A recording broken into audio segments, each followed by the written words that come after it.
Kamamshi Books, mga buki for today video day! So, mao ni mga Kamamshi Books, mao ni akong sitwasyon katong pandemic 2020. 9 months pa jud na akong anak diha. Nagluto naman kog panihapon anak kay gabi naman. Kana akong anak, dili jud na siya magpabutang kay ganahan jud na siya magtan-aw sa akong gibuhat. Yawan ni akong anak kay ganahan naman makakat-on bata pa gani.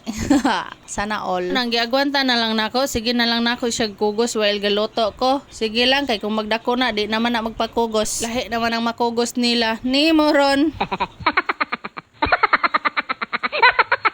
Aganta na lang dyan ako ang kahaway sa akong kamot nga ano bitaw ni enter. Gisuwayan ako siya butang sa iyang walker. Na mura jud pero sige dok-dok na ako ay papansin jud kay kung makasulti pa lang na siya.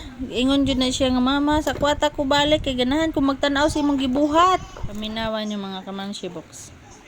Na ganahan jud na siya magpasakwat papansin jud na siya. Kalooy tang. Di na siya maundang kundi sa kwaton.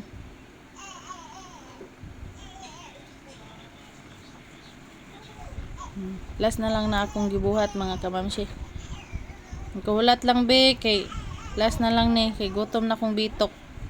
Naglabay na ako sa basurahan ng di magamit. Sige po na siya sunod-sunod na ako bisag asa ko. Wala man gud may kuna anang panahon na kay huot naman kaayo ang balay. Asa pa naman na ibutang alangan sa atop.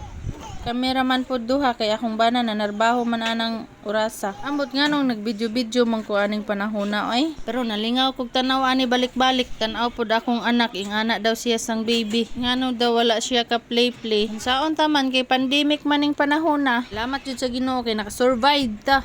Salamat ta kay wa ta na apil na takdan og COVID. Grabe akong kahadlok ato na postpartum na lang ko. Na anxiety daghan ako gipamati ato.